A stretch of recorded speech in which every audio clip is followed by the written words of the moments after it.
First King chapter 14, verse 4. So Jeroboam's wife went to Ahijah's home at Shiloh. He was an old man now and could no longer see, but the Lord had told Ahijah, Jeroboam's wife will come here, pretending to be someone else. She will ask you about her son. He is very sick. You must keep her.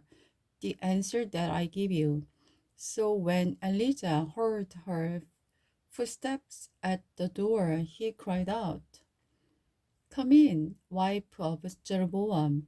Why are you pretending to be someone else? Then he told her, I have I have bad news for you. Give your husband Jeroboam this message from the Lord, the God of Israel. I promoted you from the rank of the common peoples and made you ruler over my people Israel. I ripped the kingdom away from the family of David and gave it to you. But you have not been like my servant David, who obeyed my commands and followed me with all his heart and always did whatever I wanted him to do. You have done more evil than all who lived before you. You have made other gods and have made me furious with your gold calves.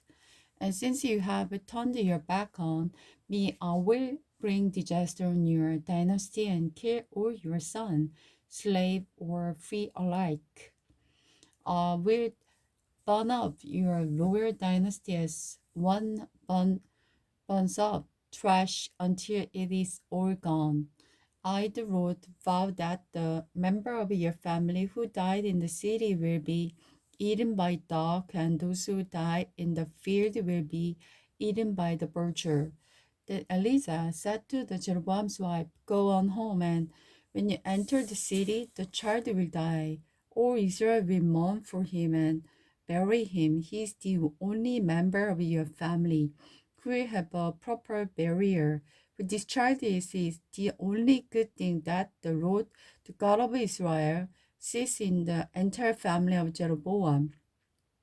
And the Lord will raise up a king over Israel who will destroy the family of Jeroboam. This will happen today, even now. Then the Lord will shake Israel like a reed, whipped about it in a stream.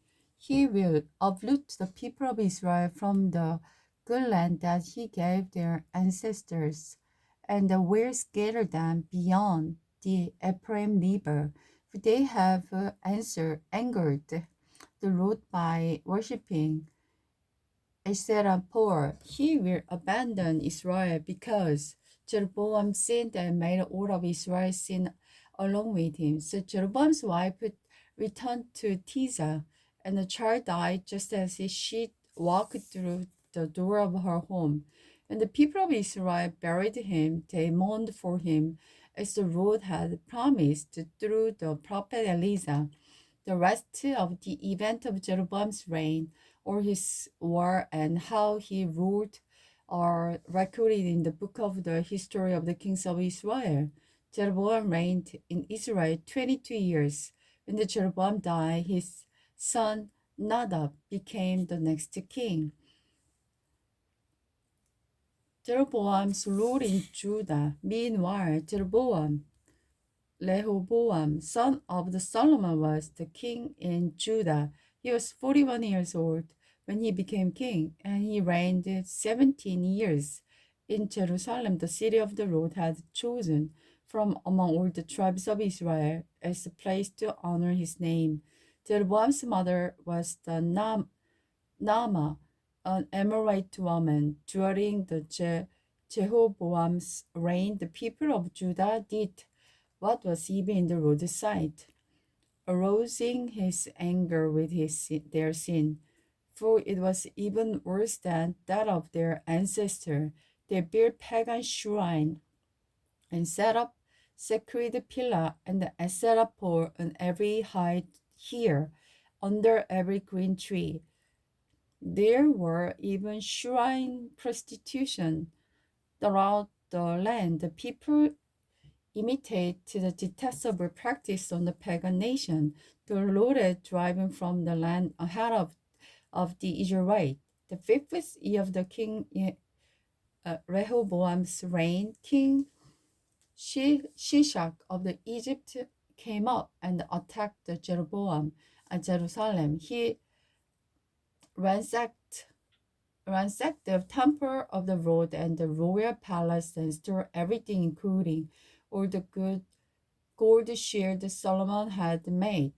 Afterward, Rehoboam's made the bronze shield as substitute, and he entrusted them to take the care of the place guard officer. Whenever the king went to the temple of the road, the guard would carry them along and they return them to the guard rooms.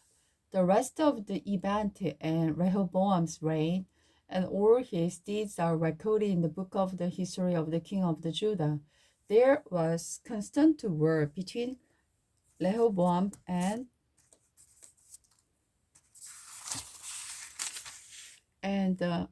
Rehoboam. When the Rehoboam died, he was buried among his ancestors in the city of David. His mother was Naamah, an Amorite woman.